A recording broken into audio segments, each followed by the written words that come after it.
Bonsoir à tous et merci de nous rejoindre pour cette troisième session d'Horizon IA.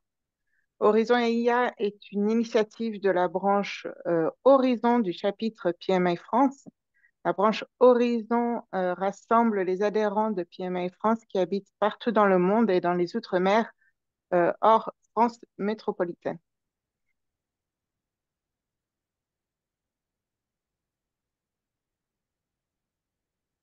Nous allons donc commencer par nous présenter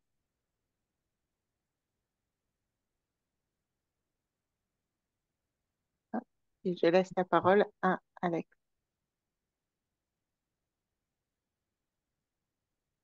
Alex, t'es en mute. Yann, on mute. Oui. Alors, bonjour à tous. Je suis Alex Gilles Lumegino, consultant en gestion de projet, bénévole du PMI France, bénévole du PMI Global et également vice-président du PMI Bénin. C'est avec un grand plaisir que je suis avec vous aujourd'hui depuis Québec, ici au Canada. Merci. Bonjour à tous, je suis Jean-Luc Favreau, je suis consultant formateur en gestion de projet, agilité et innovation, et également vice-président du PMI France en charge de la fameuse branche Horizon.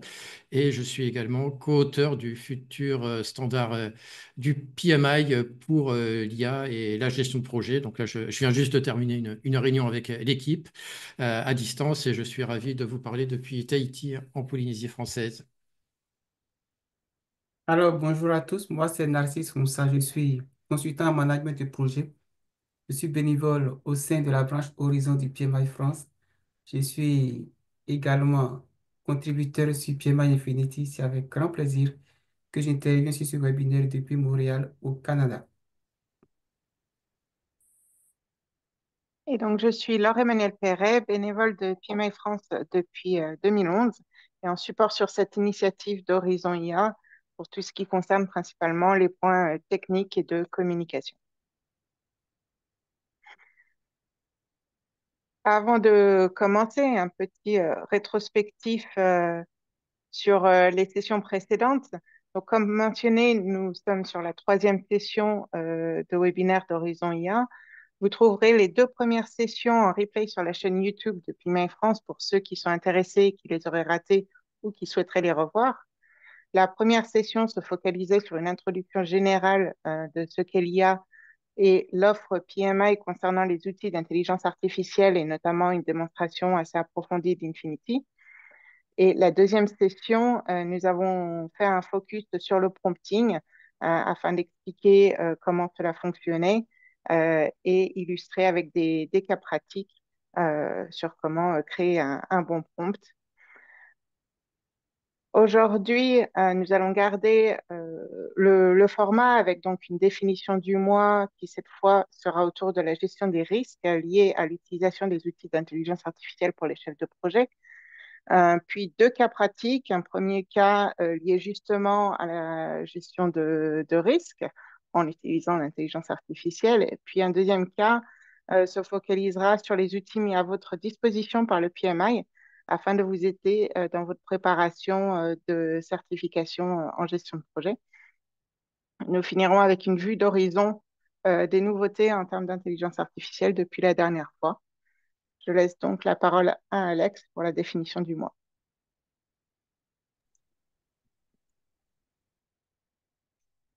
Alors, merci beaucoup, Laure-Emmanuel. On va parler du risque.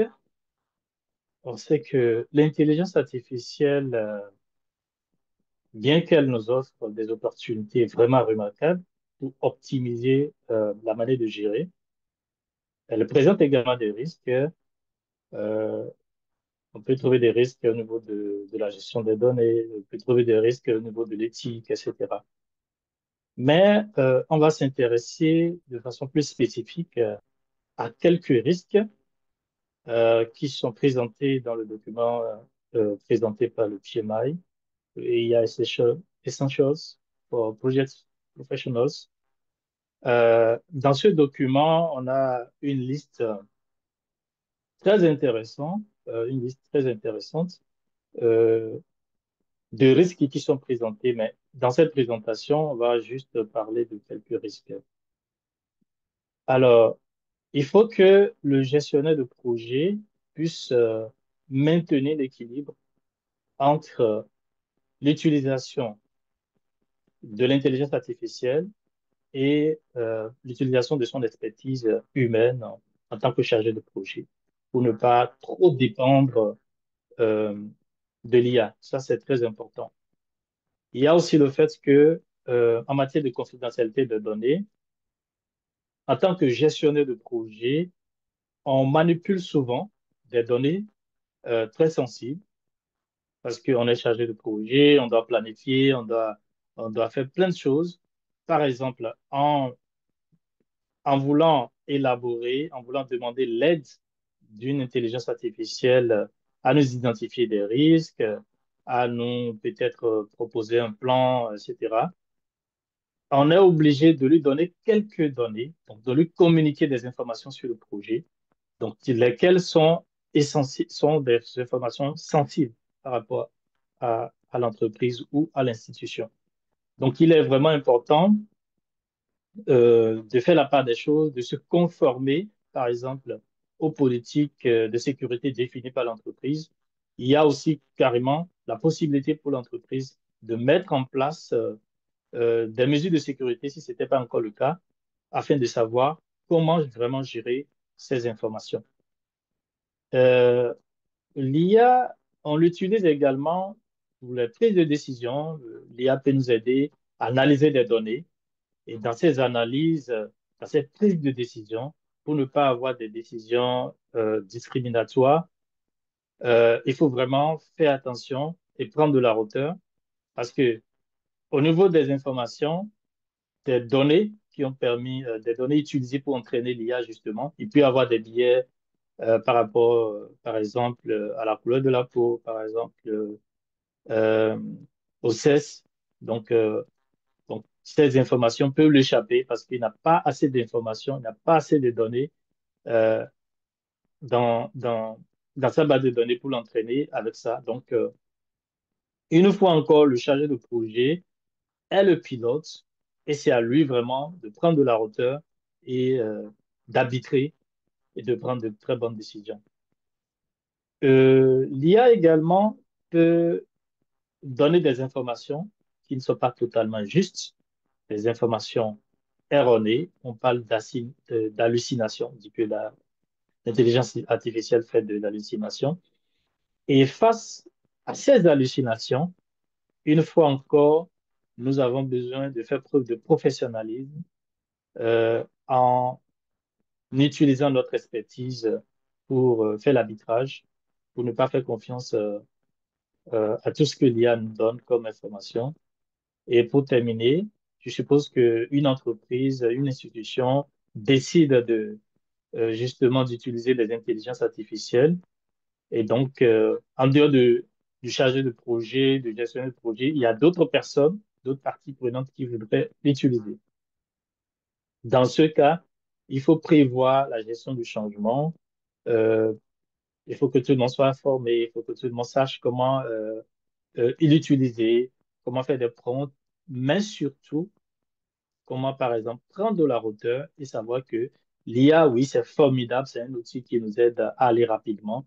Mais attention, il faut qu'on utilise aussi notre expertise pour juger, pour analyser et pour prendre de très bonnes décisions. Alors, ici, on n'a fait que lister quelques risques. Dans le document, vous aurez plus de détails. Donc, moi, je recommande vraiment que vous puissiez prendre connaissance de ce document qui est très, très riche.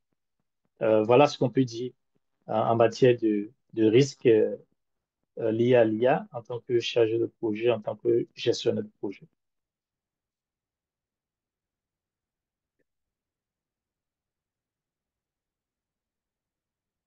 On passe maintenant au cas pratique. Je laisse la parole à Emmanuel.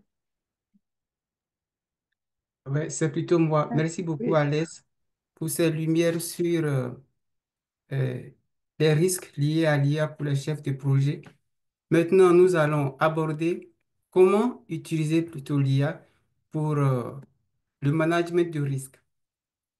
Et donc, c'est le premier cas pratique qui est consacré à l'application de l'IA au management de risque. Dans un premier temps, nous allons chercher à savoir c'est quoi un risque. Euh, bon, un risque pourrait être identifié comme un événement incertain, c'est-à-dire qui peut survenir ou non, mais lorsque cet événement survient, il peut donc avoir un impact sur un ou plusieurs objectifs du projet. Lorsque les impacts de l'événement sur les objectifs du projet sont négatifs, donc on parlera de menaces. Mais dans le cas où ces impacts sont positifs, on parlera donc d'opportunités. Dans un cas comme dans l'autre, on peut utiliser l'IA, mais il est important de souligner que en management de risque, chef de projet, aussi performant que vous soyez, le management de risque est une activité qui se fait donc de concert avec les autres parties prenantes. Au suivant, Alex. C'est une activité qui se fait de concert avec les autres parties prenantes. Donc, chef de projet, le chef de projet seul ne peut pas donc faire le management de risque. C'est tellement important ce domaine que le PMI a d'ailleurs consacré une certification spécifique au management de risque. Donc, nous avons des processus, d'accord, comme activité pour le management de risque, et puis nous avons également des données de sortie qui sont donc des livrables.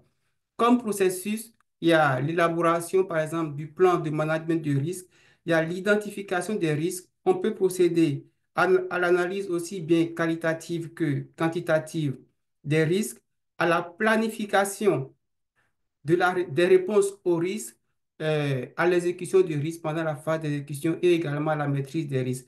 Mais comme élément de sortie, quelques éléments de sortie vraiment clés partout, il y a par exemple les rapports sur les risques, nous avons la matrice probabilité-impact, le plan de réponse aux risques et le registre des risques sur lesquels portera donc notre cas tout de suite.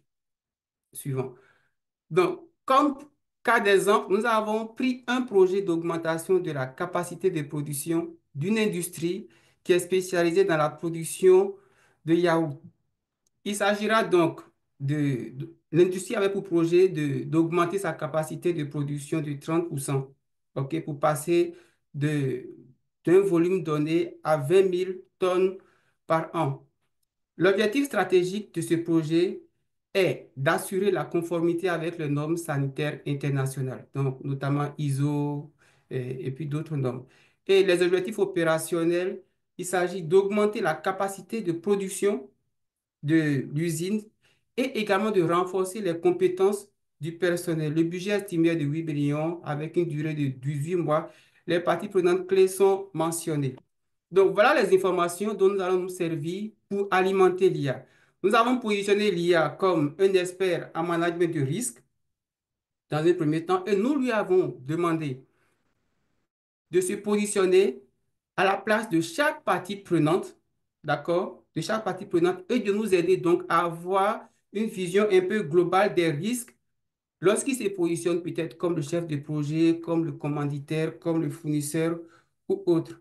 Et comme données informationnelles, nous avons nourri donc PMI Infinity, qui est l'IA que nous avons utilisé. Nous l'avons nourri avec la charte du projet. Et il est quand même impressionnant de constater que uniquement avec ces informations, l'IA nous a quand même produit un résultat. À première vue, et pour quelqu'un qui n'est pas expert, même pour les experts, c'est intéressant de voir que nous avons un résultat. Nous avons la description des risques, les risques qui sont identifiés, une évaluation de la probabilité de l'impact, du plan de réponse aux risques et même il y a des responsables qui sont donc affectés aux risques. Vous voyez, c'est très intéressant. Mais ce sont des données à prendre quand même avec des pincettes. Parce que l'IA nous a produit certes des risques, mais est-ce que ces risques sont contextualisés à nous, notre organisation? Et puis, est-ce que nous avons toutes les informations que nous recherchons dans le résultat que nous a produit l'IA? Il peut arriver qu'ils nous produisent un risque qui, pour nous, n'est pas prioritaire ou bien ne concerne même pas le contexte de l'environnement dans lequel le projet va se dérouler. Et vous constatez également que dans le cas d'exemple que nous avons, à chaque risque, l'IA associe donc un élément de plan de réponse au risque. Alors qu'il peut arriver qu'avec les autres parties prenantes et le contexte donc, de notre projet, à des risques donnés, on peut avoir plusieurs éléments comme plan de réponse donc, à ces risques-là. Mais c'est intéressant parce que nous n'irons pas à la rencontre avec les autres parties prenantes avec une feuille blanche. Au moins, l'IA nous produira un résultat qui va nous servir de données d'entrée pour pouvoir alimenter donc les échanges avec les autres parties prenantes. Et puis, c'est quand même pertinent de noter que l'IA peut nous produire donc des risques que aussi espère que nous soyons. Notre imagination peut-être n'ira pas vers ces risques donnés. Donc, c'est très intéressant d'avoir quand même un outil de base pour pouvoir engager les échanges avec les autres parties prenantes. Donc, puisque je me positionne comme le pilote et puis l'IA est mon copilote, je décide donc d'interagir un peu avec l'IA pour enrichir sa production. Et qu'est-ce que j'ai fait par la suite? Je lui ai demandé, mais écoute, indique-moi quand même la criticité, tu m'as indiqué la probabilité de survenance des risques, tu m'as indiqué l'impact, mais je veux savoir la criticité. Et puis, l'échelle de calcul, est-ce que tu peux m'en dire plus? Et lorsque je lui ai dit ça, bien évidemment, et il m'a produit une colonne criticité. Il m'a produit également une échelle qui est de 1 à 5, comme le recommandent les ouvrages en la matière. Et puis la criticité est également calculée. Vous voyez, c'est très intéressant d'avoir quand même un outil de base qui va nous servir donc à alimenter les échanges avec les autres parties prenantes. Et puis avec la colonne criticité, je vois déjà les niveaux de gravité des risques tout de suite. OK? Et j'ai fait le constat que l'IA m'a produit essentiellement des risques négatifs. Donc, PMI Infinity m'a produit des risques négatifs. Donc, je me pose la question de savoir est-ce qu'il ne peut pas m'identifier quelques risques positifs, c'est-à-dire les opportunités. Et donc, lorsque je lui ai posé la question, il m'a également identifié quelques opportunités. Bien évidemment, cela ne cadrera toujours pas, OK, avec mon projet. Il peut arriver qu'il y ait des opportunités qui cadrent avec l'environnement dans lequel le projet va se dérouler, mais il peut également arriver qu'il y ait des opportunités qui ne cadrent pas. Donc, il nous revient, nous, au cours de notre séance, de pouvoir clarifier qu'est-ce qui est à retenir et qu'est-ce qui n'est pas à retenir. J'ai voulu pousser un peu plus loin la réflexion avec l'IA parce que à la planification, nous avons travaillé sur des risques de base, c'est-à-dire des risques bruts. Mais lorsque nous allons appliquer les plans de mitigation, nous aurons donc un certain nombre de risques résiduels. Ouais, donc, je lui ai demandé de me faire une évaluation par rapport aux risques résiduels. Et bien évidemment, il m'a fait une proposition. À chaque risque, il a, il y avait des risques de base avec la criticité à chaque fois qui est identifiée et il y avait le plan de réponse. Et puis, à la suite de ce plan de réponse, OK, les risques résiduels également, et la criticité des risques résiduels est également évaluée. Et quelque chose qu'on constate sur plusieurs IA, c'est qu'il peut arriver que l'IA fasse des bugs. Vous voyez, à la ligne 22, il a bugué. Je lui ai juste mis une instruction continue et il a repris la ligne 22. D'accord? Et il a donc achevé sa production. Donc, il peut arriver qu'il y ait des bugs. OK? Donc, ne soyez pas, que cela ne vous dérange pas de l'aider, d'accord? À aller à la fin de sa production. Et alors, quoi dire d'autre? J'ai constaté que pour les menaces, la criticité, d'accord, est élevée au niveau des risques bruts et puis est faible au niveau des risques résiduels. Alors que pour les opportunités, la criticité est faible au niveau des risques bruts et puis élevée au niveau des risques résiduels. Bon, j'ai voulu en savoir plus, même si je sais un peu ce que c'est, d'accord, je sais ce que c'est. J'ai voulu en savoir plus, je lui ai demandé, mais qu'est-ce qu'il en pense? Et donc, il m'a répondu que lorsque au niveau des opportunités, la criticité est élevée pour les risques résiduels, ça veut dire qu'il faut vraiment accorder de l'importance à ces risques-là. Avant de finir, je voudrais quand même dire deux choses. Il est important pour nous, en tant que chef de projet, de considérer l'IA comme un stagiaire sorti d'une grande université, un brillant stagiaire sorti d'une grande université qui vient dans votre organisation le premier jour. Et donc, vous lui posez des questions, ce stagiaire aura toujours des informations à vous donner et parfois des informations très pertinentes. Sauf que ces informations ne vont pas toujours cadrer avec le contexte de votre organisation ou le contexte de votre projet. C'est à vous donc d'amener le stagiaire à entrer dans la matrice de votre organisation, d'accord, pour pouvoir tirer de lui des informations pertinentes, d'accord, qui vont vous servir donc à alimenter votre organisation ou les tâches qui lui seront confiées. Et deuxième élément pour finir, c'est que la gestion des risques avec l'IA n'est pas toujours sans risque. Je vous remercie. Nous allons donc passer à la séquence des questions-réponses et on pourra donc voir dans le chat s'il y a des questions, on prendra. Laure Emmanuel, Alors, nous avons effectivement une question dans la partie questions-réponses. N'hésitez pas à en rajouter si vous en avez. Euh, la question est de savoir si l'IA aurait été capable de faire la priorisation des risques. oui. D'ailleurs, l'IA a priorisé les risques puisque il y a une colonne, d'accord, criticité, où il est mentionné quand même, il y a des poids qui ont été donnés. Donc, en fonction des poids qui sont attribués à cette colonne-là, vous voyez, c'est déjà une priorité. Ça veut dire, il y a des risques sur lesquels il faut vraiment porter attention. Les risques de criticité élevés sont ceux-là où vraiment il faut faire attention. La deuxième question, c'est quelle IA vous avez utilisé? Bon, là, nous avons utilisé PMI Infinity. On peut bien faire l'exercice avec ChatGPT, mais sauf que PMI Infinity, puisque c'est l'IA du PMI qui est alimenté avec énormément de ressources en management de projet, en management de risque, nous avons préféré utiliser PMI Infinity. Bien évidemment, PMI Infinity, lui aussi, il utilise l'API de ChatGPT pour pouvoir fonctionner. Mais bon, c'est un IA spécifique, c'est pour ça que nous l'avons utilisé.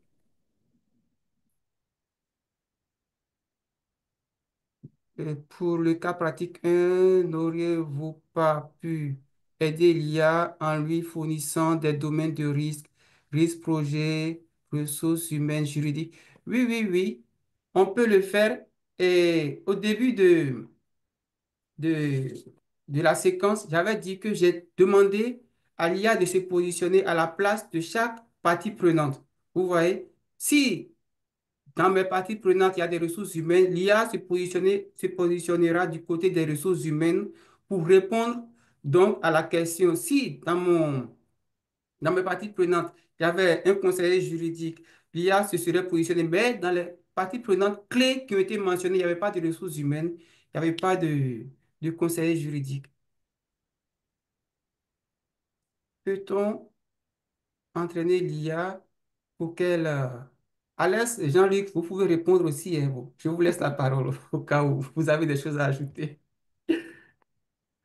Ok. Oui, ben, en fait, l'IA, elle sera d'autant plus pertinente que vous lui fournirez des informations. Donc, comme disait Narcisse, effectivement, PMI Infinity est déjà entraîné sur tous les standards du PMI et sur des centaines, des milliers, ouais, même plusieurs dizaines de milliers d'informations, d'articles, de retours d'expérience alimentés par la communauté des bénévoles du PMI dans le monde entier, hein, dont font partie Alex et Narcisse. Donc déjà, elle va être bien informée de ce que c'est qu'un risque. Après, si vous voulez personnaliser par rapport au contexte de votre entreprise, bah, il suffit de lui dire en fait, hein. Donc, c'est pour ça que ce qui est intéressant, c'est les allers-retours qu'on a entre je demande quelque chose à l'IA, elle me donne un rendu, et puis c'est là que je peux me dire, ah bah oui, je ne lui avais pas forcément tout dit. Maintenant, je te précise tel et tel contexte de notre entreprise, refais le travail, et ainsi de suite. Donc voilà, il faut vraiment garder à l'idée que on est dans un dialogue. La vraie valeur de l'IA, elle n'est pas intrinsèque à l'IA. La vraie valeur de l'IA, elle va émerger au travers du dialogue qu'il va y avoir entre un expert qui maîtrise son domaine et l'IA qui va lui répondre. parce que l'IA va parfois répondre bien, parfois répondre de travers, et c'est à l'expert d'être capable de détecter ça. Donc attention, la pire des choses, ça serait de dire j'y connais rien dans ce domaine, je vais demander l'avis de l'IA et je vais aller parler à un expert avec l'avis que m'a donné l'IA. L'expert en face, il va certainement être un peu amusé, mais en tout cas, ça ne sera pas sérieux, quoi. Ça ne sera vraiment pas sérieux. Donc attention, l'IA est là pour aider les experts dans leur domaine. Merci, Jean-Luc. Euh, Il y a quelqu'un qui j'a- a j'a- demandé pourriez-vous rappeler les documents que vous avez fournis à l'IA pour travailler sur les risques? Oui, c'était la charte de projet que j'ai fournie, mais ce n'était pas suffisant. Il a fallu que après j'échange avec l'IA pour pouvoir avoir ce résultat. C'est-à-dire, nous, chefs de projet, nous savons où nous allons. Il faut déjà avoir une maîtrise du sujet, d'accord, pour pouvoir guider l'IA à vous accompagner à atteindre l'objectif que vous voulez atteindre. Alès, tu voulais parler? non, c'est juste une petite précision par rapport à la question précédente qui demandait est-ce qu'on peut entraîner l'IA. Je dirais que si c'est avec ChatGPT, par exemple, vous pouvez l'entraîner, vous pouvez créer ce qu'on appelle des GPTs et l'entraîner. Mais avec PMI Infinity, PMI Infinity est déjà suffisamment entraîné avec les données, comme le disait Narcisse, avec toute la documentation du PMI depuis de- euh, archivée depuis 1969 jusqu'à ce jour. Donc c'est énorme, plus de 14 000 documents. Donc vous ne pourrez pas encore mieux l'entraîner que ça.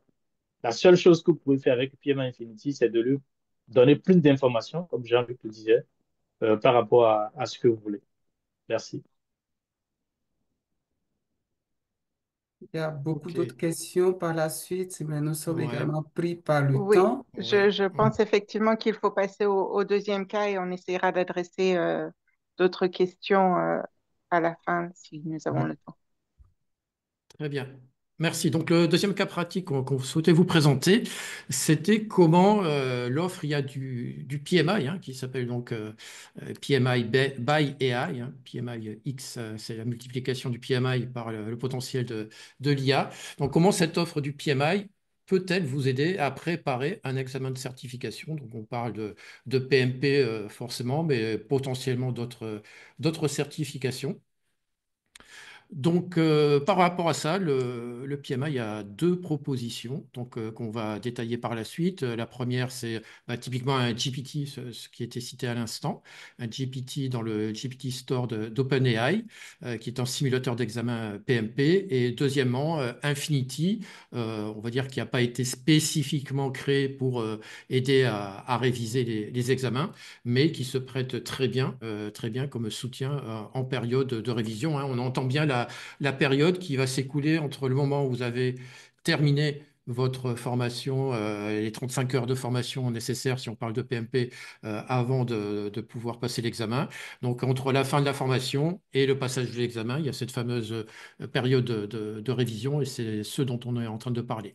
Et puis je vais extrapoler un peu, même si on ne va pas parler d'IA, donc ça sera ce qui va être en dessous, c'est que je vais extrapoler en disant ben, quels sont les autres outils que le PMI vous offre. Hein. Donc, si Alex, tu veux bien passer. Voilà. Donc, on a d'autres outils proposés par le PMI qui sont PMI Study Hall et PMI Practice Exam, donc, que je vous proposerai également rapidement.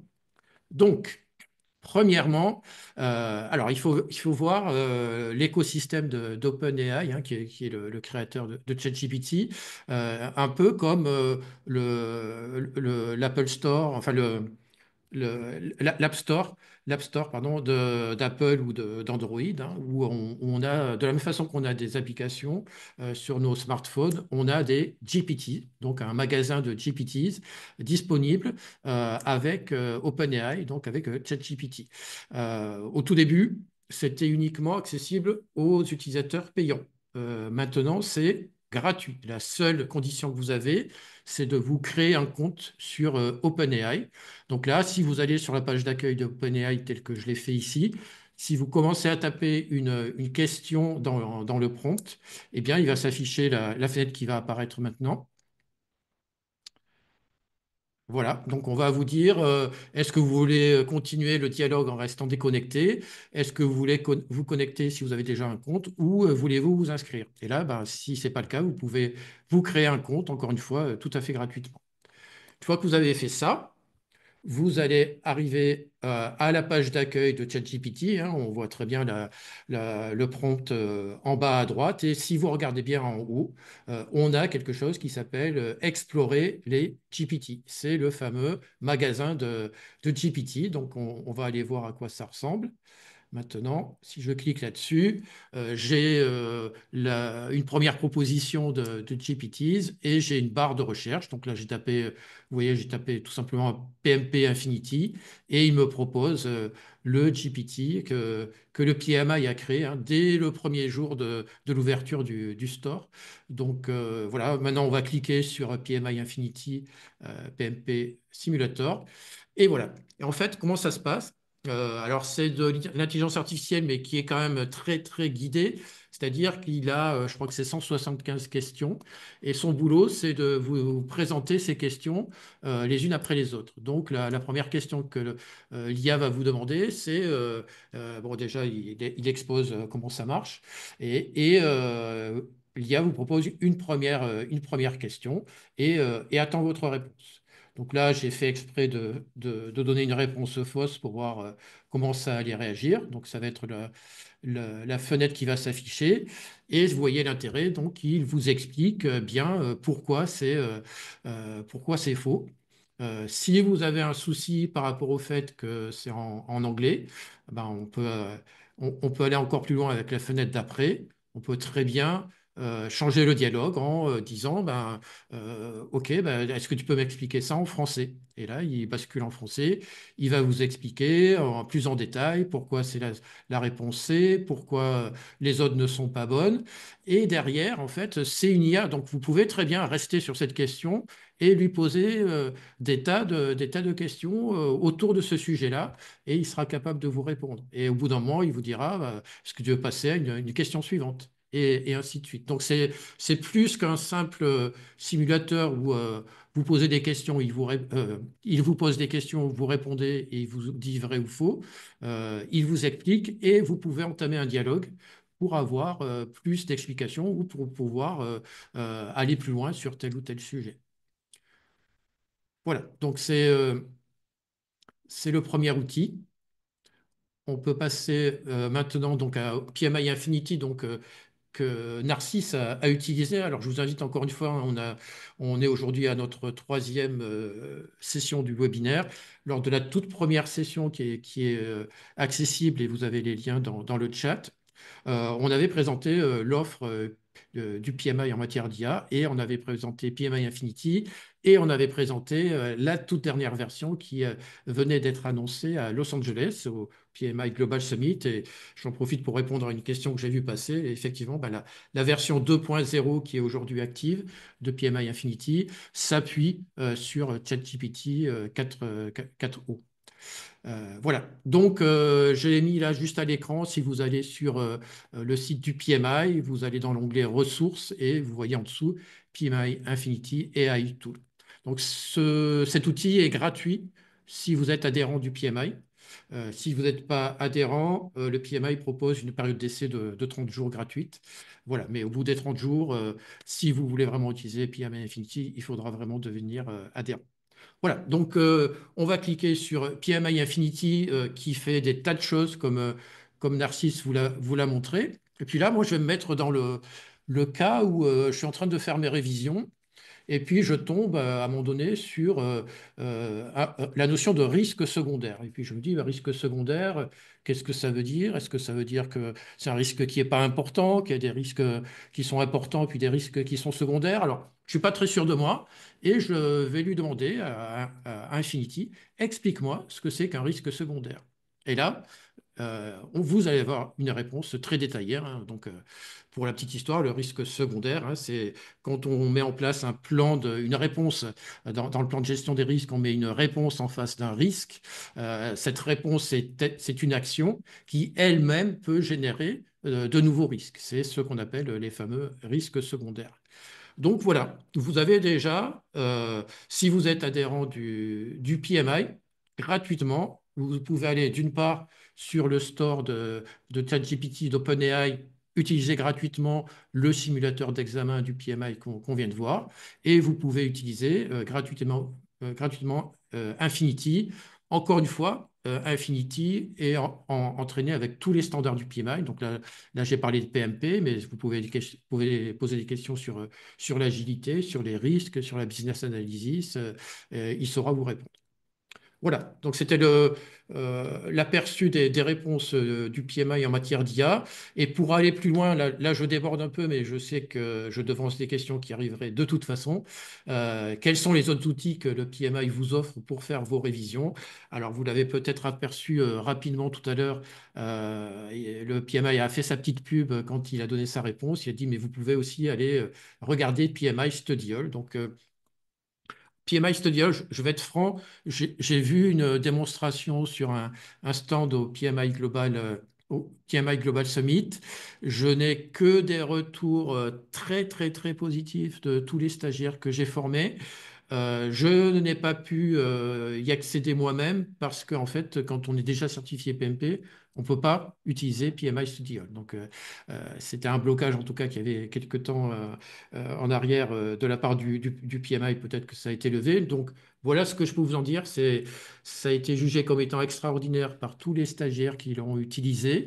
Et vous avez deux versions, comme vous pouvez le voir à l'écran, hein. Donc, une version essentielle et une version plus. Ce que vous allez trouver dedans, en fait, le fonctionnement, c'est le suivant. Vous avez fini votre formation, vous allez lui dire, je compte passer l'examen à telle date, et il va vous fabriquer sur mesure un contenu de révision. Et chaque jour, il va vous proposer, tiens, ben, va donc regarder telle vidéo. Aujourd'hui, on va réviser tel chapitre avec des leçons à regarder. Tiens, j'ai des petites fiches de révision, des petits exercices. Et ça, c'est vraiment précieux parce que ça vous accompagne, hein. On a tous le syndrome de l'étudiant où on va attendre la veille, au tout dernier moment de l'examen pour vraiment se accélérer. Là, ça vous permet d'avoir un rythme régulier pour vos révisions. Et puis la différence, vous voyez à l'écran entre les deux versions, c'est que vous avez deux examens complets d'exercices dans la version basique. Vous en avez cinq dans la version un petit peu plus chère avec quelques autres avantages. Voilà pour Study Hall, ça existe pour PMP, ça existe pour ACP. Alors ACP qui vient d'être complètement rénové, hein, ça, on a une toute nouvelle certification PMI ACP et ils l'ont sorti directement avec le PMI Study Hall. Je crois que ça existe également pour la gestion des risques. Et puis à droite, comme vous le voyez, donc il y a également un simulateur d'examen, alors qui existait avant celui que je vous ai présenté en premier avec l'OpenAI Store. Donc là, c'est un peu plus traditionnel, hein, on va dire. C'est 250 questions qui vous sont posées les unes derrière les autres. Vous avez bon, vous n'avez pas bon, on vous explique pourquoi. Donc il n'y a pas le moteur d'intelligence artificielle derrière. Par contre, il y a plus de questions d'examen. Donc c'est à vous de voir. On va dire que ça peut être une sécurité supplémentaire si vous voulez vraiment vous entraîner, vous surentraîner, hein, ce qui est certainement une bonne méthode pour réussir l'examen. Donc voilà, je pense que j'ai fait le tour de l'offre du PMI pour réviser votre examen de certification, que ce soit PMP ou autre. Questions-réponses. Donc, j'ai pas regardé dans les questions-réponses.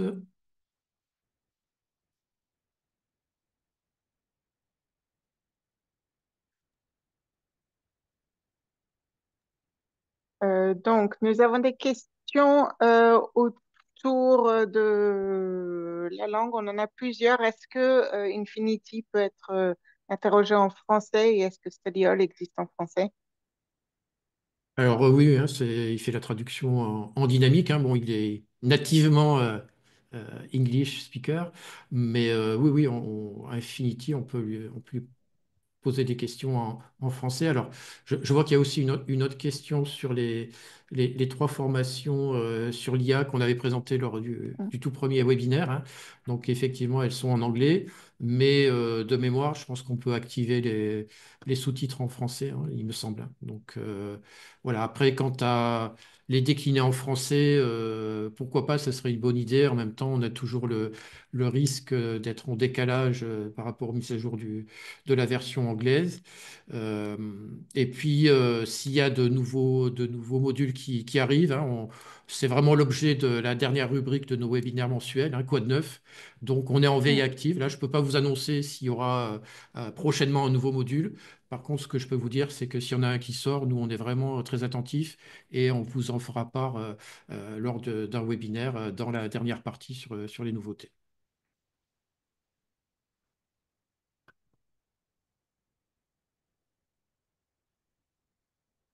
Et on parlait pour préparer l'examen de PMP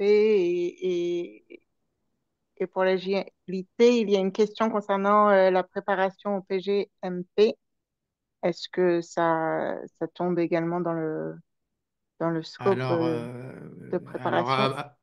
à ma connaissance, c'est beaucoup plus pauvre, hein. Clairement, la gestion de programme et encore plus la gestion de portefeuille sont peut-être moins équipés aujourd'hui en matière d'outils. C'est pas, on va dire que ce ne sont pas les certifications les plus répandues. Et donc, c'est peut-être pas là-dessus que le PMI a apporté ses premiers efforts. Mais je n'ai pas d'informations là-dessus, mais on peut, pourquoi pas, espérer qu'ils vont étendre petit à petit ces outils à différentes certifications.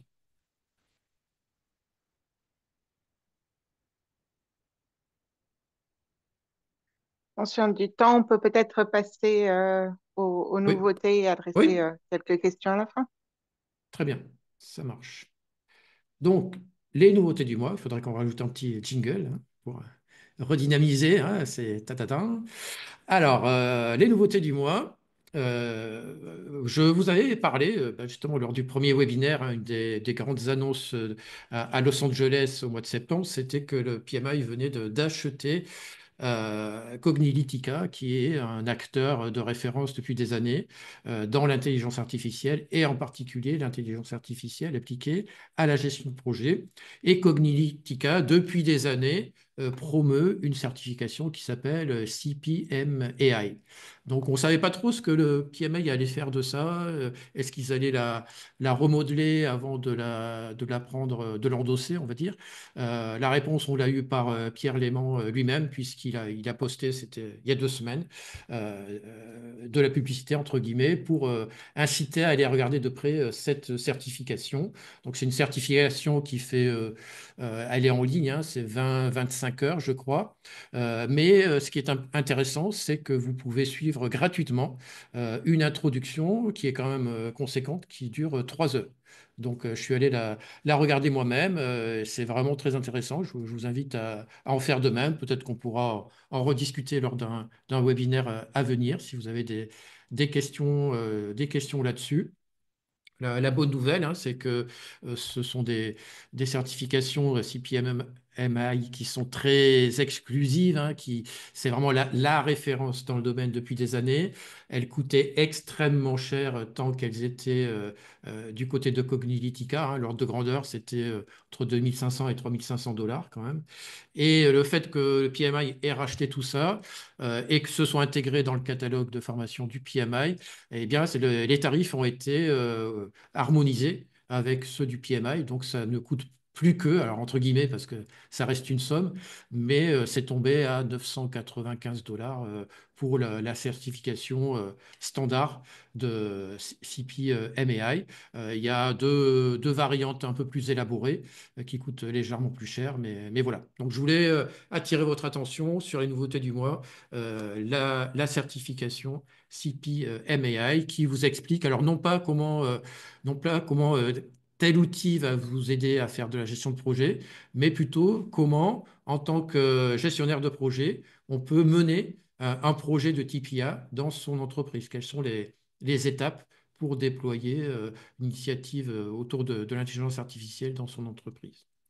Voilà, c'est ce que je voulais donner comme nouveauté pour le PMI. Et puis on a décidé, hein, vous vous souvenez peut-être la dernière fois, au tout dernier moment, j'ai pas pu empêcher de donner des nouveautés de l'IA en général. Et on s'est dit que ça serait une bonne idée de perpétuer ça désormais. Donc au-delà des nouveautés du PMI, je vais passer maintenant la parole à Alex. Oui, merci Jean-Luc. Au-delà du PMI, nous avons quelques nouveautés au niveau de ChatGPT, à commencer par l'application de ChatGPT. Désormais, on peut le télécharger sur son ordinateur et l'utiliser. C'est vrai, il y avait cette application, mais ce qu'il y a de nouveau, c'est que euh, il y a une version gratuite, donc on peut utiliser. Avant, c'était une version payante. Et après, ce qu'il y a de nouveau aussi, c'est que il y a un raccourci clavier qui est très intéressant, qui permet aussi d'accéder directement à ChatGPT une fois que vous l'installez sur votre ordinateur. Il y a eu également des ajustements pour que ça fonctionne en harmonie avec les autres applications installées sur les Mac. Et puis, je pense que au précédent webinaire, Jean-Luc avait présenté déjà l'interface du Canva, de ChatGPT. Donc, on reviendra plus sur ça. Le dernier qui est aussi très intéressant, qui est annoncé pour janvier 2025, c'est le développement d'un agent qui est appelé Operator, donc un agent annoncé par ChatGPT. De quoi s'agit-il? C'est un agent et une fois que vous installez ChatGPT sur votre ordinateur, vous pourrez par exemple dialoguer avec ChatGPT directement en lui disant d'aller dans tel répertoire, d'ouvrir tel fichier, de faire telle modification, de lui donner des instructions directement et il va exécuter ces instructions. Donc, c'est ce qu'il y a de nouveau. Il a annoncé pour 2025. Donc, on attend, on espère pour voir ces changements. Et pour finir, oui, il y a de très belles, en tout cas, comment on va dire, très belles opportunités, de très belles fonctionnalités. Mais il faut se poser toujours la question, une fois que je vais installer une telle application sur mon ordinateur, cette application aura donc accès à l'entièreté de mes données. Donc, un problème de confidentialité se pose toujours, comme on l'avait annoncé dès le début. Donc, c'est à nous de voir comment l'utiliser, quelles sont les mesures à prendre. Nous attirons juste votre attention sur le fait que oui, c'est une bonne opportunité, mais cette opportunité présente en même temps des risques qu'il faut prendre en compte. Merci. Moi, je pense que voilà ce qu'on peut présenter à ce niveau. On va recevoir vos questions pour davantage revenir sur les points qui sont passés très vite.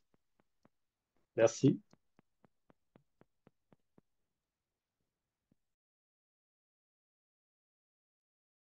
Alors, pour commencer, nous avons une question peut-être pour Alex ou celui qui se lance le premier, concernant Copilot de Microsoft, puisque ben, Microsoft est actionnaire chez OpenAI. Est-ce que, à votre connaissance, ils sont en train de travailler sur une intégration plus forte? Ils ont annoncé une refonte, mais est-ce que on peut s'attendre à quelque part un peu plus de fusion? OK, merci pour la question. C'est une très belle question. Et comme Jean-Luc a dit tout à l'heure, nous surveillons de très près tout ce qu'il y a comme évolution dans ce domaine. Et donc, à notre connaissance actuellement, on n'a pas ces informations, mais dès que nous sommes en possession de ces informations, on n'hésitera pas à l'annoncer même en avance, comme on vient de faire pour Operator, qui n'est même pas encore là, mais qu'on vient d'annoncer. Donc, c'est ce que je peux dire. Euh, Et merci. peut-être les choses qui sont en cours de réflexion. Alors, c'est ce que j'ai pu voir comme information passée, hein, c'est que aujourd'hui, l'offre Copilot est isolée dans le catalogue de Microsoft, donc il faut payer expressément pour avoir ce complément dans son abonnement Microsoft Office, enfin l'environnement de travail, MS 365. Microsoft serait en train de réfléchir à intégrer Copilot dans l'offre standard, mais en même temps potentiellement de remonter les prix de l'offre standard. Voilà, plutôt que d'avoir une offre standard à un certain prix et un prix supplémentaire, un coût supplémentaire pour l'IA, l'IA sera intégrée dans la version standard qui elle-même serait augmentée. Bon, pour l'instant, c'est pas mis en place, mais ça semblerait être la réflexion en cours chez Microsoft. Ah, donc, il faudrait encore un petit peu de patience pour voir ce qui se passe de ce côté-là. Merci beaucoup à tous les deux.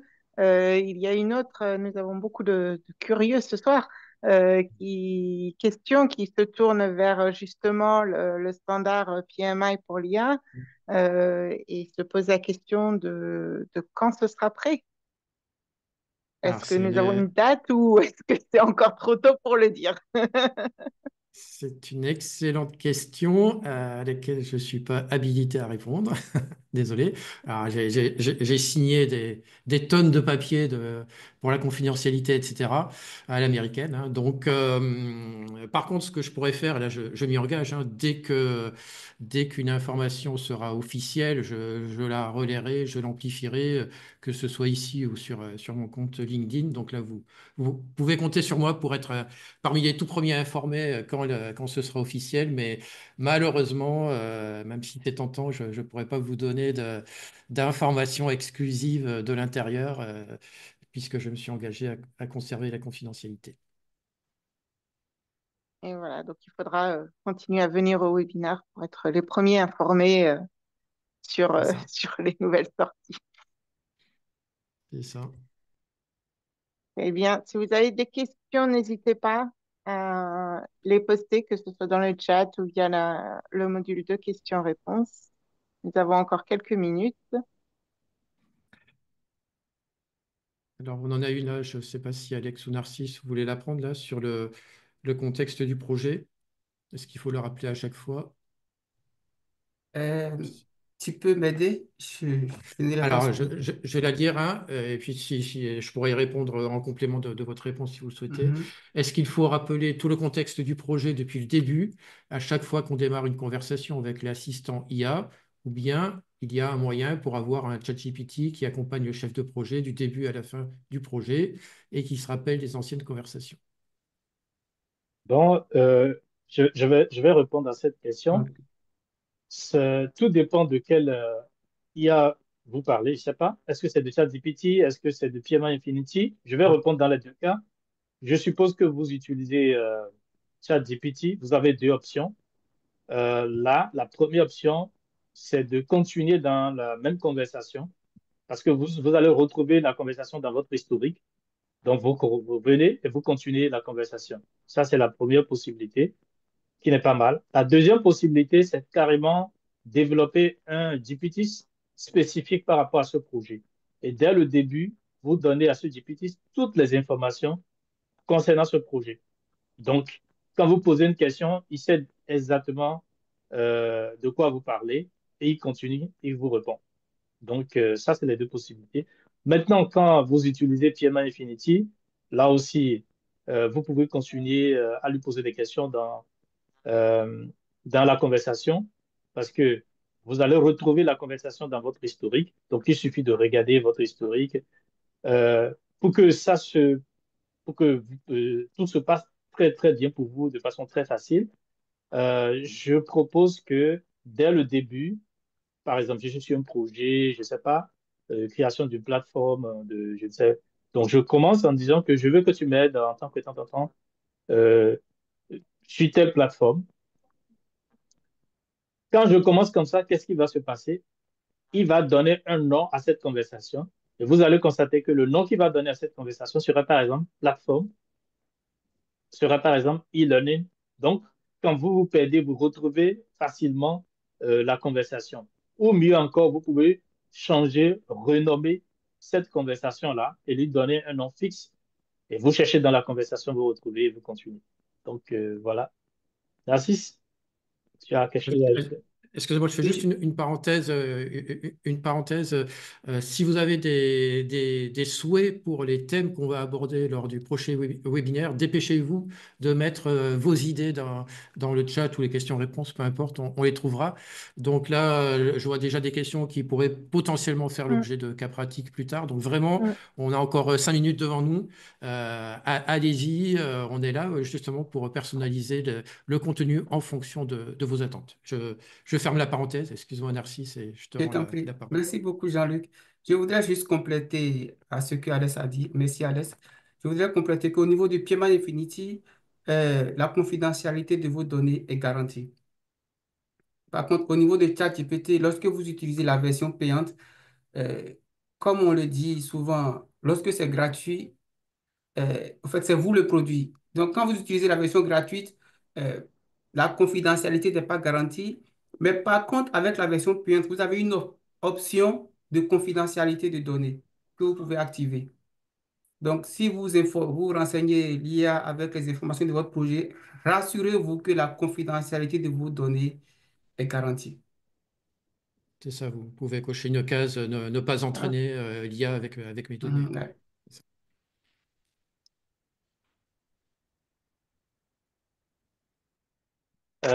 Moi, je vais demander aux participants de réagir dans le chat en nous disant comment ils ont trouvé ce webinaire, si ça répond à leur attente, si ça correspond exactement à ce à quoi ils s'attendaient. D'écrire oui dans le chat et ça nous permet Alors, de mieux nous préparer une prochaine fois. très bien. Juste pour une petite note d'humour, hein, je vois que quelqu'un se réjouit de voir qu'on a réponse à tout et se demande si on n'est pas des IA en train de répondre. Alors, on va quand même révéler, un secret, hein, c'est que on a un nouvel intervenant que vous voyez sur le côté là. Donc, on a intégré une IA qui nous souffle les réponses à l'oreille à chaque fois.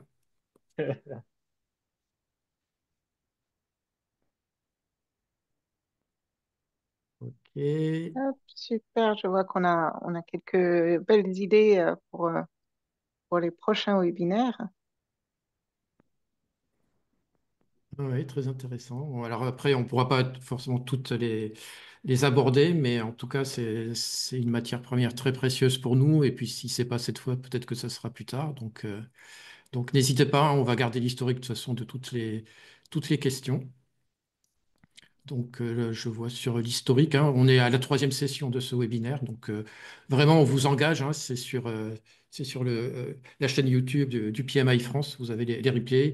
On vous a donné les liens déjà. Donc, n'hésitez pas à aller voir les premiers webinaires. Et puis, quant à savoir qui gagnerait sur un combat entre Jean-Luc Favreau et PMI Infinity à l'image de Kasparov versus Deep Blue. À voir, à voir. Alors, en toute humilité, de temps en temps, j'ai un doute et il me donne un petit coup de main. Et puis, bah, de temps en temps, ça reste une IA générative. Donc, de temps en temps, il dit des bêtises et je m'en aperçois. Donc, voilà, on va dire match nul.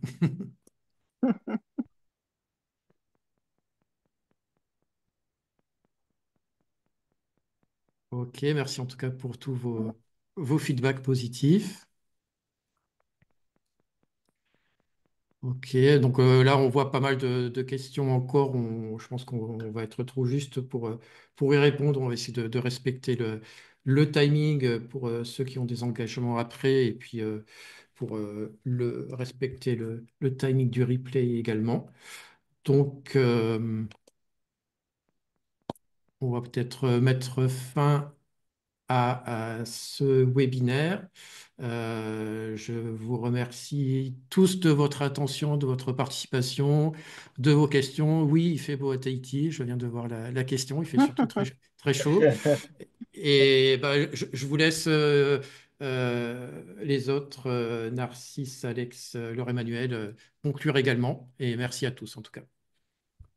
Merci, merci pour votre participation. Ce fut un grand plaisir pour nous, surtout vos retours dans le chat. Voilà, les questions, voilà, et les oui qui montrent effectivement que ce webinaire vous a apporté un plus. Donc, continuez par écrire, ceux qui n'ont pas encore manifesté. Donc, écrivez oui si vous pensez que ça c'était intéressant pour vous. Merci, à la prochaine. Merci à tous. Nous allons clôturer ce webinaire. Si vous avez des questions supplémentaires, alors j'ai vu quelques questions concernant le code PDU. Donc, de par votre présence, vous aurez le code qui vous sera attribué, le point, excusez-moi, vous sera attribué automatiquement d'ici quelques jours, puisque je vais pointer que vous étiez présent. Si vous avez quelconque souci, n'hésitez pas à nous contacter. Il y a des liens de contact sur toutes les pages. D'enregistrement, d'inscription, de replay, etc. Donc, n'hésitez pas à nous contacter si vous avez quelconque autre question, autre commentaire ou souci de PDI. Merci beaucoup. Très bonne Merci. journée ou fin Au de revoir. journée. Au revoir.